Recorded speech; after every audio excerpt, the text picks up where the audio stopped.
선량한 마음으로 주님을 생각하고 순수한 마음으로 그분을 찾아라. 성부와 성자와 성령의 이름으로 아멘. 주님, 이제 주님을 만나려 합니다. 당신의 말씀을 들려주시고 당신의 말씀을 보여주시고 당신의 말씀을 만지게 해 주십시오. 저를 보시는 주님의 기쁨을 느끼게 해 주십시오. 저와의 만남을 기뻐하시는 우리 주 예수 그리스도를 통하여 비나이다. 아멘. 예루살렘에 입성하시다. 11장. 그들이 예루살렘 곧 올리브산 근처 베파게와 베타니아에 가까이 이르렀을 때 예수님께서 제자 둘을 보내며 말씀하셨다. 너희 맞은쪽 동네로 가거라. 그곳에 들어가면 아직 아무도 탄 적이 없는 어린 나귀 한 마리가 매여 있는 것을 곧 보게 될 것이다. 그것을 불어 끌고 오너라. 누가 너희에게 왜 그러는 거요 하거든 주님께서 필요하셔서 그러는데 곧 이리로 돌려보내신답니다 하고 대답하여라. 그들이 가서 보니 과연 어린 나귀 한 마리가 바깥길 쪽으로 난 문 곁에 매여 있었다. 그래서 제자들이 그것을 푸는데 거기에 서 있던 이들 가운데 몇 사람이 왜 그 어린 나귀를 푸는 거요 하고 물었다. 제자들이 예수님께서 일러주신 대로 말하였더니 그들이 막지 않았다. 제자들은 그 어린 나귀를 예수님께 끌고 와서 그 위에 자기들의 겉옷을 얹어 놓았다. 예수님께서 그 위에 올라앉으시자 많은 이가 자기들의 겉옷을 길에 깔았다. 또 어떤 이들은 들에서 잎이 많은 나뭇가지를 꺾어다가 깔았다. 그리고 앞서가는 이들과 뒤따라가는 이들이 외쳤다. 호산나, 주님의 이름으로 오시는 분은 복되시어라. 다가오는 우리 조상 다윗의 나라는 복되어라. 지극히 높은 곳에 호산나. 이윽고 예수님께서 예루살렘에 이르러 성전에 들어가셨다. 그리고 그곳의 모든 것을 둘러보신 다음 날이 이미 저물었으므로 12 제자와 함께 베타니아로 나가셨다. 무화과 나무를 저주하시다. 이튿날 그들이 베타니아에서 나올 때 예수님께서는 시장하셨다. 마침 잎이 무성한 무화과 나무를 멀리서 보시고 혹시 그 나무에 무엇이 달렸을까 하여 가까이 가보셨지만 잎사귀 밖에는 아무것도 보이지 않았다. 무화과철이 아니었기 때문이다. 예수님께서는 그 나무를 향하여 이르셨다. 이제부터 영원히 어느 누구도 너에게서 열매를 따먹는 일이 없을 것이다. 제자들도 이 말씀을 들었다. 성전을 정화하시다. 그들은 예루살렘으로 갔다. 예수님께서는 성전에 들어가시어 그곳에서 사고 팔고 하는 자들을 쫓아내기 시작하셨다. 환전상들의 탁자와 비둘기 장수들의 의자도 둘러엎으셨다. 또한 아무도 성전을 가로질러 물건을 나르지 못하게 하셨다. 그리고 그들을 가르치시며 이렇게 말씀하셨다. 나의 집은 모든 민족들을 위한 기도의 집이라 불릴 것이다 라고 기록되어 있지 않느냐. 그런데 너희는 이곳을 강도들의 소굴로 만들어버렸다. 수석사제들과 율법학자들은 이 말씀을 듣고 그분을 없앨 방법을 찾았다. 군중이 모두 그분의 가르침에 감탄하는 것을 보고 그분을 두려워하였던 것이다. 날이 저물자 예수님과 제자들은 성 밖으로 나갔다. 말라버린 무화과 나무의 교훈. 이른 아침에 그들이 길을 가다가 그 무화과 나무가 뿌리채 말라있는 것을 보았다. 베드로가 문득 생각이 나서 예수님께 말하였다. 스승님 보십시오. 스승님께서 저주하신 무화과 나무가 말라버렸습니다. 그러자 예수님께서 제자들에게 말씀하셨다. 하느님을 믿어라. 내가 진실로 너희에게 말한다. 누구든지 이 산더러 들려서 저 바다에 빠져라 하면서 마음속으로 의심하지 않고 자기가 말하는 대로 이루어진다고 믿으면 그대로 될 것이다. 그러므로 내가 너희에게 말한다. 너희가 기도하며 청하는 것이 무엇이든 그것을 이미 받은 줄로 믿어라. 그러면 너희에게 그대로 이루어질 것이다. 너희가 서서 기도할 때에 누군가에게 반감을 품고 있거든 용서하여라. 그래야 하늘에 계신 너희 아버지께서도 너희의 잘못을 용서해 주신다. 예수님의 권한을 문제 삼다. 그들은 다시 예루살렘으로 갔다. 예수님께서 성전 뜰을 거닐고 계실 때 수석 사제들과 율법 학자들과 원로들이 와서 예수님께 말하였다. 당신은 무슨 권한으로 이런 일을 하는 것이오? 또 누가 당신에게 이런 일을 할 수 있는 권한을 주었소? 그러자 예수님께서 그들에게 이르셨다. 너희에게 한 가지 물을 터이니 대답해 보아라. 그러면 내가 무슨 권한으로 이런 일을 하는지 너희에게 말해주겠다. 요한의 세례가 하늘에서 온 것이냐 아니면 사람에게서 온 것이냐 대답해 보아라. 그들은 저희끼리 의논하였다. 하늘에서 왔다 하면 어찌하여 그를 믿지 않았느냐 하고 말할 터이니 사람에게서 왔다 할까. 그러나 군중이 모두 요한을 참 예언자로 여기고 있었기 때문에 군중을 두려워하여 예수님께 모르겠어 하고 대답하였다. 그러자 예수님께서 그들에게 이르셨다. 나도 무슨 권한으로 이런 일을 하는지 너희에게 말하지 않겠다. 포도밭 소작인의 비유 12장. 예수님께서 그들에게 비유를 들어 말씀하기 시작하셨다. 어떤 사람이 포도밭을 일구어 울타리를 둘러치고 포도학을 파고 탑을 세웠다. 그리고 소작인들에게 내주고 멀리 떠났다. 포도철이 되자 그는 소작인들에게 종 하나를 보내어 소작인들에게서 포도밭 소출에 얼마를 받아오라고 하였다. 그런데 소작인들은 그를 붙잡아 매질하고서는 빈손으로 돌려보냈다. 주인이 그들에게 다시 다른 종을 보냈지만 그들은 그 종의 머리를 쳐서 상처를 입히고 모욕하였다. 그리고 주인이 또 다른 종을 보냈더니 그 종을 죽여버렸다. 그 뒤에 또 많은 종을 보냈지만 덜어는 매질하고 덜어는 죽여버렸다. 이제 주인에게는 오직 하나 사랑하는 아들만 남았다. 그는 마지막으로 내 아들이야 존중해 주겠지 하며 그들에게 아들을 보냈다. 그러나 소작인들은 저자가 상속자다. 저 자를 죽여버리자. 그러면 이 상속재산이 우리 차지가 될 것이다 하고 저희끼리 말하면서 그를 붙잡아 죽이고는 포도밭 밖으로 던져버렸다. 그러니 포도밭 주인은 어떻게 하겠느냐.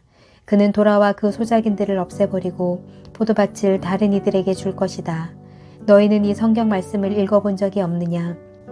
집 짓는 이들이 내버린 돌, 그 돌이 모퉁이의 머릿돌이 되었네. 이는 주님께서 이루신 일, 우리 눈에 놀랍기만 하네. 그들은 예수님께서 자기들을 두고 이 비유를 말씀하신 것을 알아차리고 그분을 붙잡으려고 하였으나 군중이 두려워 그분을 그대로 두고 떠나갔다. 황제에게 세금을 내는 문제. 그 뒤에 그들은 예수님께 말로 올무를 씌우려고 바리사이들과 헤로데 당원 몇 사람을 보냈다. 그들이 와서 예수님께 말하였다. 스승님, 저희는 스승님께서 진실하시고 아무도 꺼리지 않으시는 분이라는 것을 압니다. 과연 스승님은 사람을 그 신분에 따라 판단하지 않으시고 하느님의 길을 참되게 가르치십니다. 그런데 황제에게 세금을 내는 것이 합당합니까? 합당하지 않습니까? 바쳐야 합니까? 바치지 말아야 합니까? 예수님께서는 그들의 위선을 아시고 그들에게 말씀하셨다. 너희는 어찌하여 나를 시험하느냐? 데나리온 한 잎을 가져다 보여다오. 그들이 그것을 가져오자 예수님께서 이 초상과 글자가 누구의 것이냐 하고 물으셨다. 그들이 황제의 것입니다 하고 대답하였다. 이에 예수님께서 그들에게 이르셨다. 황제의 것은 황제에게 돌려주고 하느님의 것은 하느님께 돌려드려라. 그들은 예수님께 매우 감탄하였다. 부활 논쟁. 부활이 없다고 주장하는 사두가이들이 예수님께 와서 물었다. 스승님, 모세는 어떤 사람의 형제가 자식 없이 아내만 두고 죽으면 그 사람이 죽은 이의 아들을 맞아들여 형제의 후사를 일으켜 주어야 한다고 저희를 위하여 기록해 놓았습니다. 그런데 7 형제가 있었습니다. 마지가 아내를 맞아들였는데 후사를 남기지 못하고 죽었습니다. 그래서 둘째가 그 여자를 맞아들였지만 후사를 두지 못한 채 죽었고 셋째도 그러하였습니다.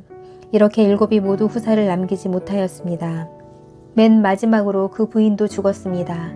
그러면 그들이 다시 살아나는 부활 때에 그 여자는 그들 가운데 누구의 아내가 되겠습니까? 7이 다 그 여자를 아내로 맞아들였으니 말입니다. 예수님께서 그들에게 이르셨다. 너희가 성경도 모르고 하느님의 능력도 모르니까 그렇게 잘못 생각하는 것이 아니냐. 사람들이 죽은 이들 가운데에서 다시 살아날 때에는 장가드는 일도 시집가는 일도 없이 하늘에 있는 천사들과 같아진다.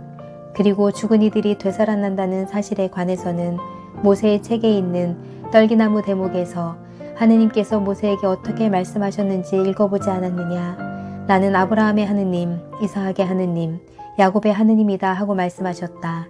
그분께서는 죽은 이들의 하느님이 아니라 산 이들의 하느님이시다.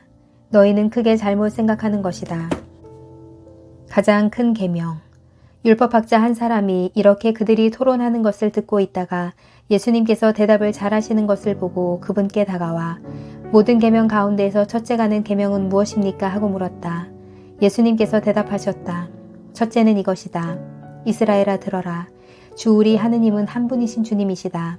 그러므로 너는 마음을 다하고 목숨을 다하고 정신을 다하고 힘을 다하여 주 너의 하느님을 사랑해야 한다. 둘째는 이것이다. 내 이웃을 너 자신처럼 사랑해야 한다.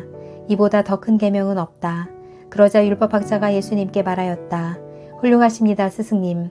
그분은 한 분뿐이시고 그 밖에 다른 이가 없다 하시니 과연 옳은 말씀이십니다. 또 마음을 다하고 생각을 다하고 힘을 다하여 그분을 사랑하는 것과 이웃을 자기 자신처럼 사랑하는 것이 모든 번제물과 희생제물보다 낫습니다. 예수님께서는 그가 슬기롭게 대답하는 것을 보시고 그에게 너는 하느님의 나라에서 멀리 있지 않다 하고 이르셨다. 그 뒤에는 어느 누구도 감히 그분께 묻지 못하였다. 다윗의 자손이시며 주님이신 예수 그리스도. 예수님께서는 성전에서 가르치시며 말씀하셨다. 어찌하여 율법학자들은 메시아가 다윗의 자손이라고 말하느냐. 다윗 자신이 성령의 도움으로 말하였다. 내 주님께서 말씀하셨다. 내 오른쪽에 앉아라. 내가 너의 원수들을 내 발 아래 잡아놓을 때까지. 이렇듯 다윗 스스로 메시아를 주님이라고 말하는데 어떻게 메시아가 다윗의 자손이 되느냐. 많은 군중이 예수님의 말씀을 기쁘게 들었다. 율법학자들을 조심하여라. 예수님께서는 가르치시면서 이렇게 이르셨다. 율법학자들을 조심하여라. 그들은 긴 겉옷을 입고 나다니며 장터에서 인사받기를 즐기고 회당에서는 높은 자리를, 잔치 때에는 윗자리를 즐긴다. 그들은 과부들의 가산을 등쳐먹으면서 남에게 보이려고 기도는 길게 한다. 이러한 자들은 더 엄중히 단죄를 받을 것이다. 가난한 과부의 헌금. 예수님께서 헌금함 맞은쪽에 앉으시어 사람들이 헌금함에 돈을 넣는 모습을 보고 계셨다. 많은 부자들이 큰 돈을 넣었다. 그런데 가난한 과부 한 사람이 와서 렙돈 2입을 넣었다. 그것은 쿼드란스 한 잎인 셈이다. 예수님께서 제자들을 가까이 불러 이르셨다. 내가 진실로 너희에게 말한다. 저 가난한 과부가 헌금함에 돈을 넣은 다른 모든 사람보다 더 많이 넣었다. 저들은 모두 풍족한 데에서 얼마씩 넣었지만 저 과부는 궁핍한 가운데에서 가진 것을 곧 생활비를 모두 다 넣었기 때문이다. 성전의 파괴를 예고하시다. 13장. 예수님께서 성전에서 나가실 때에 제자들 가운데 한 사람이 말하였다. 스승님 보십시오. 얼마나 대단한 돌들이고 얼마나 장엄한 건물들입니까? 그러자 예수님께서 그에게 이르셨다. 너는 이 웅장한 건물들을 보고 있느냐? 여기 돌 하나도 다른 돌 위에 남아있지 않고 다 허물어지고 말 것이다. 재난의 시작. 예수님께서 성전 맞은쪽 올리브산에 앉아 계실 때 베드로와 야고보와 요한과 안드레아가 따로 예수님께 물었다. 저희에게 일러주십시오. 그런 일이 언제 일어나겠습니까? 또 그 모든 일이 이루어지려고 할 때에 어떤 표징이 나타나겠습니까? 예수님께서 그들에게 말씀하기 시작하셨다. 너희는 누구에게도 속는 일이 없도록 조심하여라. 많은 사람이 내 이름으로 와서 내가 그리스도다 하면서 많은 일을 속일 것이다. 그리고 너희는 여기저기에서 전쟁이 났다는 소식과 전쟁이 일어난다는 소문을 듣더라도 불안해하지 마라. 그러한 일이 반드시 벌어지겠지만 그것이 아직 끝은 아니다. 민족과 민족이 맞서 일어나고 나라와 나라가 맞서 일어나며 곳곳에 지진이 발생하고 기근이 들 것이다. 그러나 그것은 진통의 시작일 따름이다. 너희는 스스로 조심하여라. 사람들이 너희를 의회에 넘기고 회당에서는 너희가 매를 맞을 것이다. 또 너희는 나 때문에 총독들과 임금들 앞에 서서 증언할 것이다. 먼저 복음이 모든 민족들에게 선포되어야 한다. 사람들이 너희를 끌어다가 법정에 넘길 때 무슨 말을 할까 미리 걱정하지 마라. 그저 그때 너희에게 일러주시는 대로 말하여라. 사실 말하는 이는 너희가 아니라 성령이시다. 형제가 형제를 넘겨 죽게 하고 아버지가 자식을 그렇게 하며 자식들이 부모를 거슬러 일어나 죽게 할 것이다. 그리고 너희는 내 이름 때문에 모든 사람에게 미움을 받을 것이다. 그러나 끝까지 견뎌내는 이는 구원을 받을 것이다. 가장 큰 재난. 있어서는 안 될 곳에 황폐를 부르는 혐오스러운 것이 서 있는 것을 보거든 있는 이는 알아들으라. 그때 유다에 있는 이들은 산으로 달아나라. 옥상에 있는 이는 내려가지도 말고 무엇을 꺼내러 집 안으로 들어가지도 마라. 들에 있는 이는 겉옷을 가지러 뒤로 돌아서지 마라. 불행하여라. 그 무렵에 임신한 여자들과 젖먹이가 딸린 여자들, 그 일이 겨울에 일어나지 않도록 기도하여라.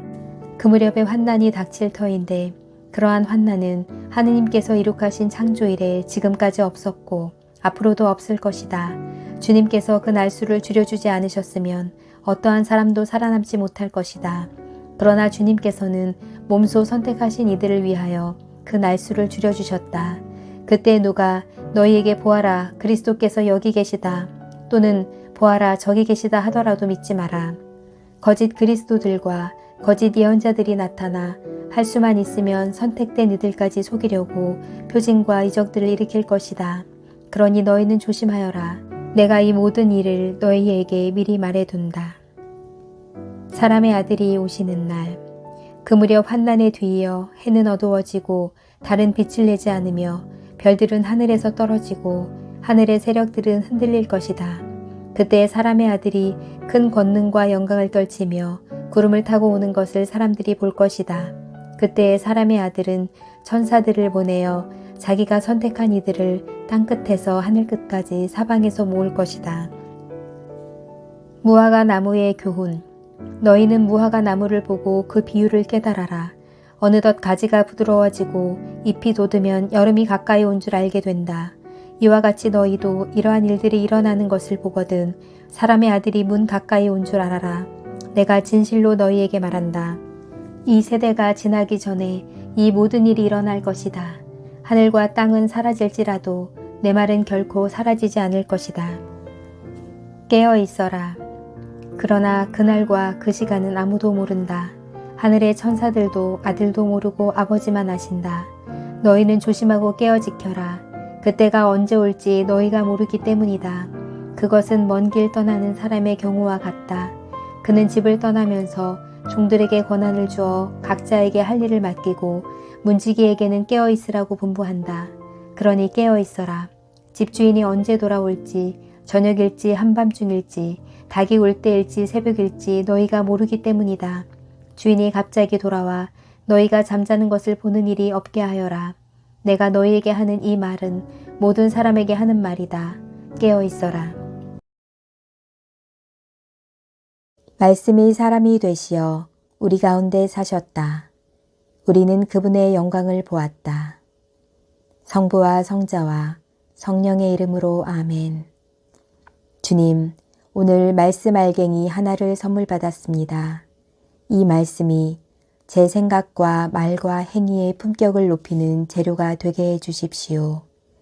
이 말씀으로 제 믿음과 희망과 사랑이 튼튼하게 해 주십시오. 하여 하느님 자녀의 품위를 지니고 살게 해 주십시오. 저희의 변화를 즐거워하시는 우리 주 예수 그리스도를 통하여 비나이다.